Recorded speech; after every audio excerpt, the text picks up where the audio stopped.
Hi, we're going to look at using Excel to make data tables, graph our raw data, graph our transformed linear data, find a gradient for the line of best fit, and use that in our report.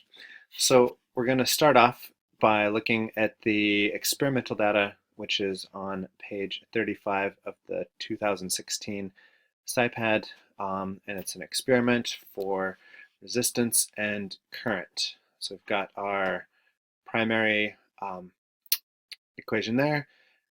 I've got my rearranged equation. I've defined my independent variable, the x variable, as resistance, the dependent variable as the y variable as current, and I've also just defined up here that V is voltage, I is current measured in amps, and R is resistance measured in ohms. And right here, I've got my data that I've already put in. And this was what you would have collected if you'd been carrying out this experiment. And I've got it labeled, and I've got the data that I punched in. However, not everything is in the correct significant figures yet. So I'm going to select these two, and there's a button up here, and I can move the zeros over so that I've got the correct number of significant figures. So I've now got 2 sig figs in all of my data. All right, so we're going to graph this raw data. Click somewhere off to the side and insert. Got a range of different types of charts. I'm going to select a scatter chart, just a plain scatter chart.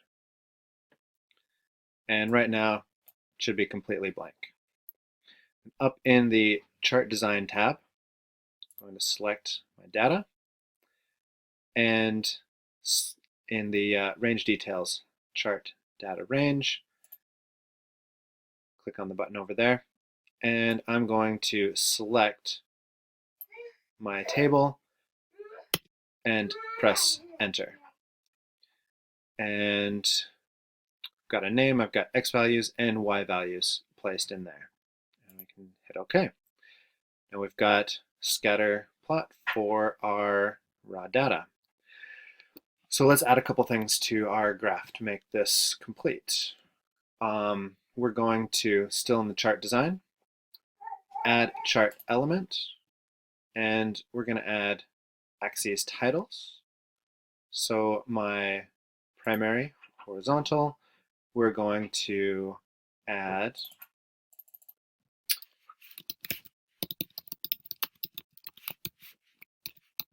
resistance in ohms, and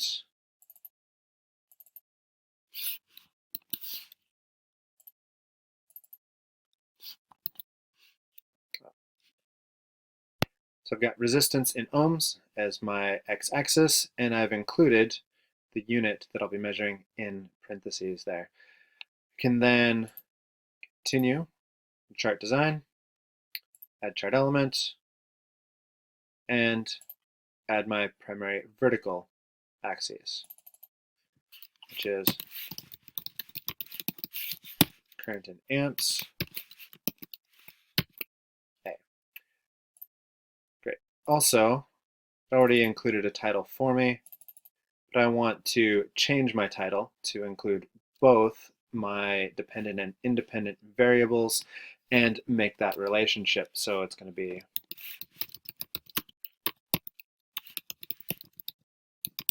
current versus resistance.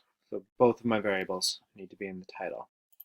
I've already got an appropriate scale on here.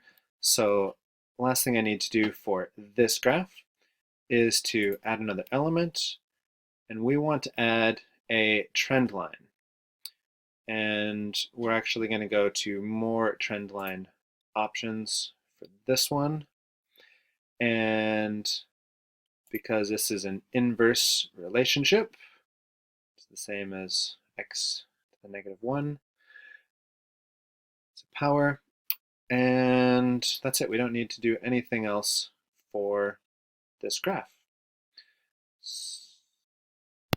All right, moving on to our linear data and our transformed data. I've got new data table here. I've still got resistance in ohms.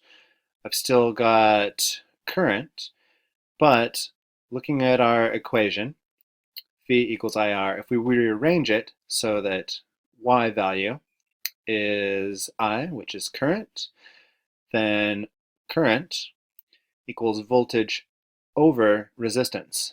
Since resistance is our X variable, we have an inverse relationship. So you can see from our nonlinear graph, which means that we want to plot 1 over x in our transformed or nonlinear graph. So I've got my values for 1 over the resistance right here. So 1 over 20 is 0.05, and I've already adjusted for sig figs. Again, if I have a value here, sorry, if it looks something like this when you plop it in there, we need to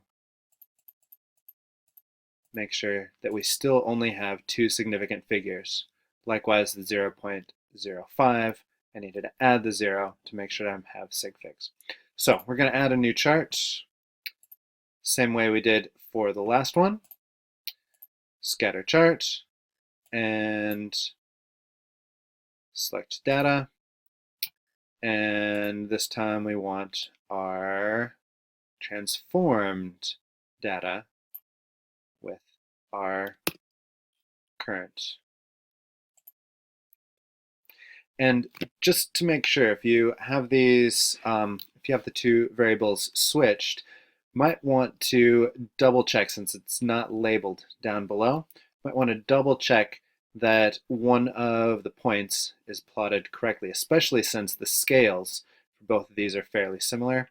So my first data plot, my x value should be 0.05, and my y value should be 0.6, and it is 0.6 on the y, 0.05 on the x-axis.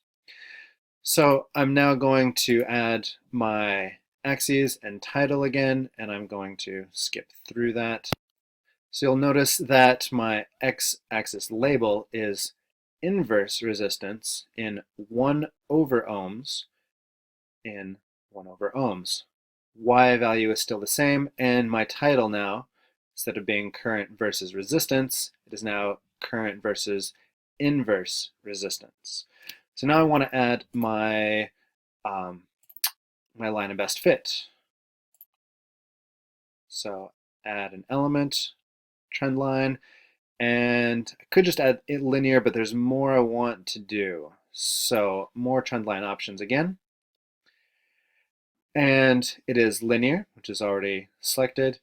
I want to, down here at the bottom, display equation on chart. So this is the equation for my line of best fit, which is y equals 11.99x plus 0.0004. Great.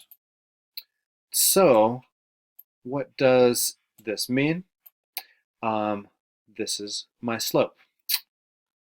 We are going to pretty much, this is so close to 0, we're going to ignore the y-intercept, and my m, my slope, adjusting for sig figs, is actually 12, which if you look at the answers for the textbook, that's what they give as well.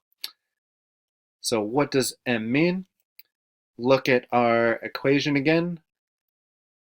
M, slope, is our voltage. So V equals 12. And the equation for my line now is I equals 12 over R, which is the equation for my linear data. Hope that helps.